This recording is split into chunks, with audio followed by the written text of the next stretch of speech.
Happy day, welcome to stock insights. நம்ம சேனலில் daily stock நியூஸோட updates தான் பார்த்துட்டு வரோம். இந்த கண்டென்ட் தான் economic times, NDTV, profit, CNBC, TV eighteen, மணி கண்ட்ரோல்லேருந்து எடுத்திருக்கேன். நான் செபி ரிஜிஸ்டர் அட்வைசர் கிடையாது.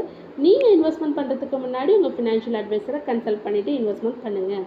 இன்றைக்கி என்னென்ன டாபிக் மெயினாக கவர் பண்ண போகிறோன்னா, எஃப்ஐஎஸ் இந்த Q1 மட்டும் சில கம்பெனிஸில் உள்ள ஸ்டேக்ஸை இன்க்ரீஸ் பண்ணியிருக்காங்க. அது என்னென்ன கம்பெனிஸ், என்ன அதுக்கு பிஹைண்ட் என்னென்ன ரீசன் இருக்குது எல்லாமே பார்க்கலாம். இன்றைக்கி நிஃப்டி ஃபார்மா இண்டெக்ஸ் பயங்கரமாக அடி வாங்கியிருக்கு. ஸோ அதுக்கான ரீசன் என்ன அதையும் பார்க்கலாம். பிஎன்பி ஹவுசிங் ஃபினான்ஸ் இன்றைக்கி 16.50% வரைக்கும் இறங்கியிருக்கு. ஸோ என்ன ரீசன் பிஹைண்ட் தட் எல்லாமே டீட்டெயில்டாக பார்க்கலாம். பிஎன்பி ஹவுசிங் ஃபினான்ஸ் இன்றைக்கி டவுன் ஆகிருக்கு. 16.50% வரைக்கும் டவுன் ஆகிருக்கு. நான் பார்க்கும்போது 823.95 per ஷேரில் ட்ரேட் ஆகிட்டே இருந்தது. என்ன ரீசன் சொல்கிறாங்கன்னா, கம்பெனியோட எம்டி அண்ட் சிஇஓ ரிசைன் பண்ண போகிறதா சொல்லியிருக்காங்க. கிரிஷி கௌசகின்றவங்க ரிசைன் பண்ண போகிறதா சொல்லியிருக்காங்க. இதுக்கான ரெசிக்னேஷன் லெட்டர் அவர் ஜூலை 30 கொடுத்ததாகவும், ஜூலை 31 அதோட போர்ட் ஆஃப் டைரக்டர்ஸ் அக்செப்ட் பண்ணிட்டதாகவும் சொல்லியிருக்காங்க. பட் ஆனால் அவங்க அக்டோபர் 28 வரைக்கும் இந்த பதவியில் இருக்க போகிறதா சொல்லியிருக்காங்க. அதுக்கப்புறம் தான் ரிலீவ் ஆக போகிறாங்க. இதுலேருந்து மட்டும் அவங்க வெளியேகலை. அதுக்கு கீழே பிஎன்பி ஹவுசிங் ஃபினான்ஸ் கீழே உள்ள 2 சப்சிடரிஸ் இருக்குது. BHFL home loans and services and BEHEL foundation. So இதுலேருந்தும் அவங்க ரிலீவ் ஆக போகிறதா சொல்லியிருக்காங்க. வெளியில் வேறு ஆப்பர்ச்சுனிட்டிஸ் தேடி போக போகிறதா சொல்லியிருக்காங்க கம்பெனியோட சிஇஓ. ஸோ கம்பெனி இதுக்கு என்ன பதில் கொடுத்துருக்காங்கன்னா, சிஇஓ ஸ்டெப் டவுன் ஆனாலும் கம்பெனியோட ஃபோக்கஸ், க்ரோத், ஸ்டெபிலிட்டி எல்லாம் மாறாது. நாங்கள் புது கோல்ஸையும் அச்சீவ் பண்ணுவோம். புது லீடர்ஷிப் சேஞ்ச் ஆகிறதுனால எங்கள் கோல்ஸும் மாற போகிறதில்லன்னு சொல்லியிருக்காங்க. Chairman of the nomination and renomination committee என்ன சொல்லியிருக்காங்கன்னா, ஆர் சந்திரசேகரன்றவங்க கம்பெனி ரைட் பர்சனை சீக்கிரமாகவே சூஸ் பண்ணும், கம்பெனியை ஃபார்வர்ட் அதாவது முன்னிலைக்கு கொண்டு போவோம், கம்பெனியை லீட் பண்ணுவோன்னு சொல்லியிருக்காங்க கம்பெனி தரப்புலேருந்து. ஸோ இது மட்டும் தான் ரீசனா? இதுக்கு பின்னாடி டவுன் ஆனதுக்கு வேறு என்ன காரணம் இருக்குது? ஸோ அதையும் பார்த்துடலாம். ஃபர்ஸ்ட் பாயிண்ட், சிஇஓ ரெசிக்னேஷன் ஆனதுக்கு, இன்றைக்கி டவுன் ஆனதுக்கு அது ஒரு காரணம். அது மட்டும் இல்லாமல் நியூ ரீப்ளேஸ்மெண்ட் இன்னும் அனௌன்ஸ் பண்ணலை. எப்படி பண்ண போகிறோம், யாரை கொண்டு வர போகிறோம், எப்படி தேர்ந்தெடுக்க போகிறோம், எது பற்றி டிசைட் பண்ணலை. ஸ்டாக் ஆல்ரெடி 1 மந்தில் பார்த்திங்கன்னா 25% ஃபால் ஆகிருக்கு. லாஸ்ட்டு 3 மந்த்ஸில் 18% ஃபால் ஆகிருக்கு. ஆல்ரெடி ஸ்டாக் ஒரு ஃபாலிங் இதில் தான் இருக்குது. அதுவும் கருத்தில் கொண்டுட்டு இன்றைக்கி ஒரு செல்லிங் ப்ரெஷர் வந்திருக்கு. இன்வெஸ்டர்ஸ் எல்லாம் அவங்களோட ப்ராஃபிட்ஸை புக் பண்ணியிருக்காங்க. அதுதான் main reason. Already stock negative பர்ஃபார்மன்ஸில் இருந்திருக்கு. சிஇஓ ரிசைன் பண்ணது அதுவும் இன்னும் ஆட் ஆகி ஸ்டாக்கு செல்லிங் ப்ரெஷர் வந்திருக்கு. எது வரைக்கும் இன்றைக்கி போயிருக்குன்னு பார்த்தீங்கன்னா 819.45 per ஷேர் வரைக்கும் இன்றைக்கி ரீச் ஆகிருக்கு. நல்ல வேளை லோயர் சர்க்யூட் மட்டும் ஆகலை. ஷார்ட் டேர்மில் இந்த லீடர்ஷிப் கன்ஃபார்ம் ஆகிற வரைக்கும் பிஎன்பி ஹவுசிங் ஃபினான்ஸில் கொஞ்சம் ரிஸ்க் இருக்க தான் செய்யுது. சில ஸ்டாக்ஸ் எல்லாம் 200 DMAக்கு கீழே வந்திருக்கு. அது என்னென்ன ஸ்டாக்ஸ்ன்னு பார்க்கலாம். First one Premier Energies. 200 DMA பார்த்தீங்கன்னா 1057.48 per ஷேர். அதுக்கு கீழே வந்திருக்கு. என்ன ரீசன் பார்த்தீங்கன்னா, சோலார் செக்டார்ஸில் இப்போ நிறையா ப்ராப்ளம்ஸ் போயிட்டுருக்கு. அது மட்டும் இல்லாமல் மெயினாக கம்பெனி ஓவர் சோல்டு பொசிஷனில் இருக்குது. பாசிட்டிவ்லேருந்து இப்போ தான் நியூட்ரலுக்கு வந்திருக்கு. அதனால தான் 200 DMAக்கு கீழே வந்திருக்கு. அதானி என்டர்பிரைஸ் பார்த்தீங்கன்னா 200 DMA 2478.15 per share. Last trading price பார்த்தீங்கன்னா 2430.70. ஆல்ரெடி அதானி என்டர்பிரைஸ் எல்லாமே இறங்கிட்டு தான் இருக்குது. அதானி குழுமமே இறங்கிட்டு தான் இருக்குது. மெயினாக டியூ டு ஹிண்டன்பர்க், அது நமக்கு தெரியும். அது மட்டும் இல்லாமல் அதானி என்டர்பிரைசஸ் ஓவர் வேல்யூஷனில் இருக்கிறதா சொல்லியிருக்காங்க. அவங்களோட குளோபல் பிஸ்னஸ் ரிஸ்கில் இருக்கிறதா சொல்லியிருக்காங்க. இண்டஸ் டவர் 364.98 per ஷேர் 200 DMAக்கு கீழே வந்திருக்கு. லாஸ்ட் ட்ரேடிங் ப்ரைஸ் பார்த்தீங்கன்னா 363. மெயினாக என்ன ரீசன் சொல்லியிருக்காங்கன்னா, டெலிகாம் செக்டரில் இவங்களுக்கு கொஞ்சம் ஸ்ட்ரெஸ் அதிகமாகவே இருக்குது. மெயினாக வோடஃபோன் ஐடியாவோட பேமெண்ட்ஸ். இதனால தான் இண்டஸ் டவர் இறங்கிட்டு இருக்கு. Titan company Titan company already high வேல்யூவேஷனில் இருக்குது. ஒரு ப்ராஃபிட் புக்கிங் வந்திருக்கலாம். அதனால் டைட்டன் கம்பெனி 200 DMAக்கு கீழே வந்திருக்கு.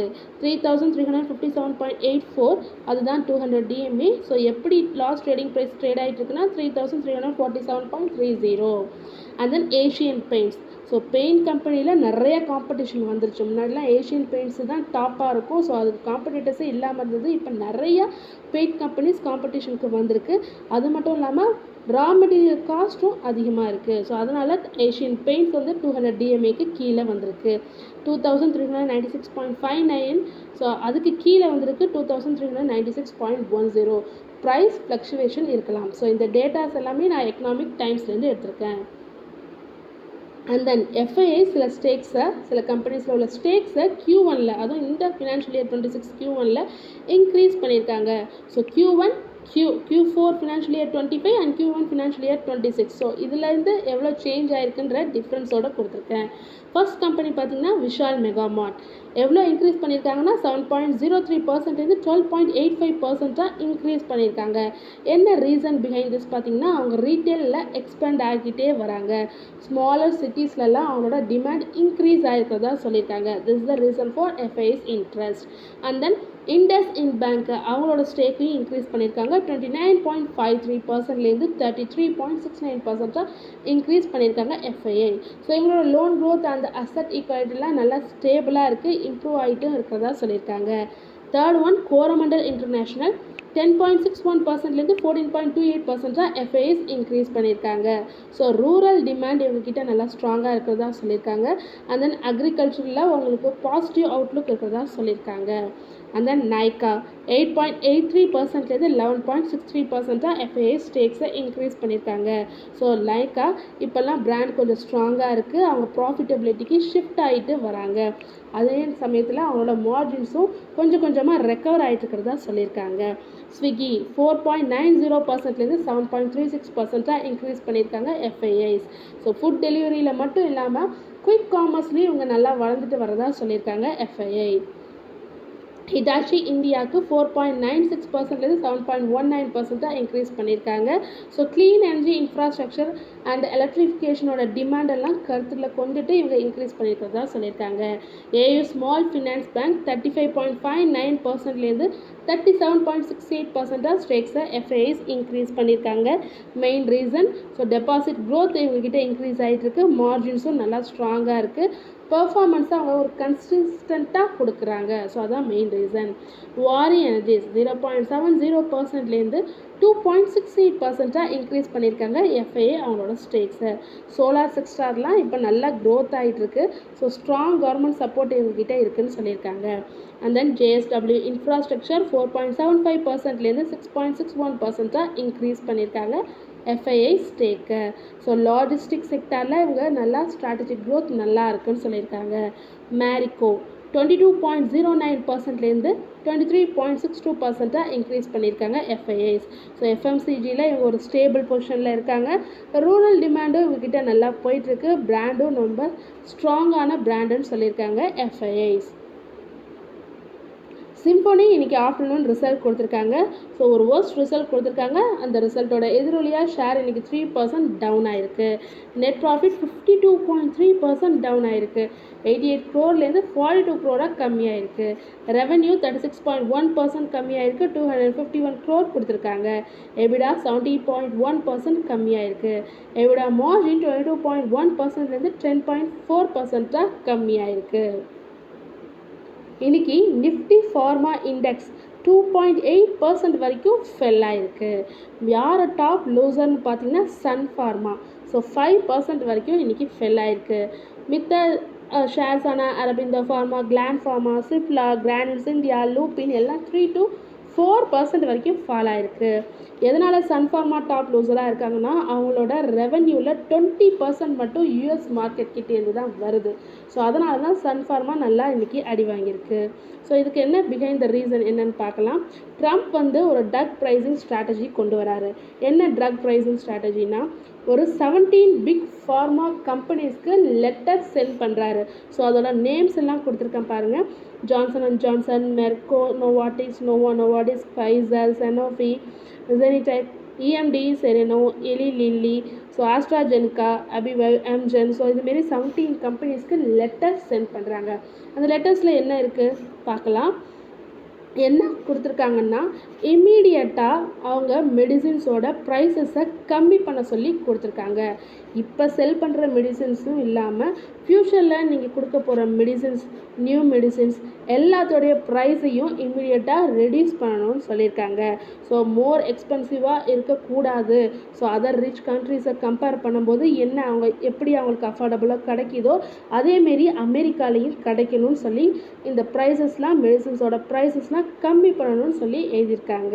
ஸோ இதுக்கு 60 டே டெட்லைன் கொடுத்துருக்காங்க. அதுக்குள்ளே இந்த ரூல்ஸ் எல்லாம் ஃபாலோ பண்ணி அமெரிக்கன்ஸ்க்கு லோ ப்ரைஸஸில் மெடிசின்ஸ் கொடுக்கணும்னு சொல்லியிருக்காங்க பிரசிடெண்ட் ட்ரம்ப். ஸோ இந்த கம்பெனிஸ் எல்லாம் ஃபாலோ பண்ணலன்னா US கவர்மெண்ட் நிறைய லீகல் பவர்ஸை யூஸ் பண்ணி ஸ்ட்ராங் ஆக்ஷன் எடுக்கணும்னு சொல்லியிருக்காங்க. ஸோ இது மூலமாக என்ன தெரிவிக்கிறாங்கன்னா, அமெரிக்கன்ஸ்க்கும் மெடிசின்ஸ் அஃபோர்டபுளாக கிடைக்கணும்னு சொல்லியிருக்காங்க. அது மட்டும் இல்லாமல் அமெரிக்கன் கன்சியூமர்ஸை ப்ரொடெக்ட் பண்ணணும். ஸோ ஓவர் சார்ஜிங் நிறையா காசு கொடுத்து வாங்குற மாரி இருக்கக்கூடாது. எசென்ஷியல் தேவைப்படுவா மெடிசின்ஸ்க்கு அப்படின்னு சொல்லியிருக்காங்க. ஸோ இது மட்டும்தான் காரணமாக இதுக்கு பின்னாடி அவர் ஒரு பிளான் வச்சுருக்காரு. என்ன பிளான் பார்த்தீங்கன்னா, அது இன்னும் 2 வீக்ஸில் அனௌன்ஸ் பண்ண போகிறதா சொல்லியிருக்காங்க. ஸோ அதில் என்ன இருக்கலாம் அப்படின்னு பார்த்தீங்கன்னா, so high tariff on companies not making drugs in America. So அமெரிக்காவில் மெடிசின் மேக் பண்ணாத கம்பெனிஸ்க்கு ஹை டேரிஃப் போட போகிறதா சொல்லலாம். அப்படி மேனுஃபேக்சரிங் பண்ணுறாங்கன்னா யூஎஸில் அவங்களுக்கு சப்போர்ட் அண்ட் ரிவார்ட்ஸ் கொடுக்க போகிறதாகவும் சொல்லலாம். ஸோ இந்த பிளான் இன்னும் 2 வீக்ஸில் இது நம்ம கொடுத்துருக்காங்க. ஸோ இந்த பிளான்ஸ் தானான 2 வீக்ஸில் நமக்கு கன்ஃபார்ம் ஆகிடும். ஸோ இதனால தான் இன்றைக்கி ஃபார்மாலாம் நல்லா அடி வாங்கியிருக்கு. அதே சமயத்தில் இன்றைக்கி GSK pharma afternoon Q1 result கொடுத்துருக்காங்க. ஆல்ரெடி ஃபார்மா ஸ்டாக்ஸ்லாம் டவுனு. ஸோ ரிசல்ட்டு நல்லா இருந்தாலும் ஸ்டாக்கு டவுன் தான், 5% down. Net profit 12.45% year on year பேசிஸில் இன்க்ரீஸ் ஆகிருக்கு. 205 crore கொடுத்துருக்காங்க. ரெவன்யூ ஆனால் 1.2% டவுன், 815 crore-லேருந்து 805 crore கம்மியாயிருக்கு.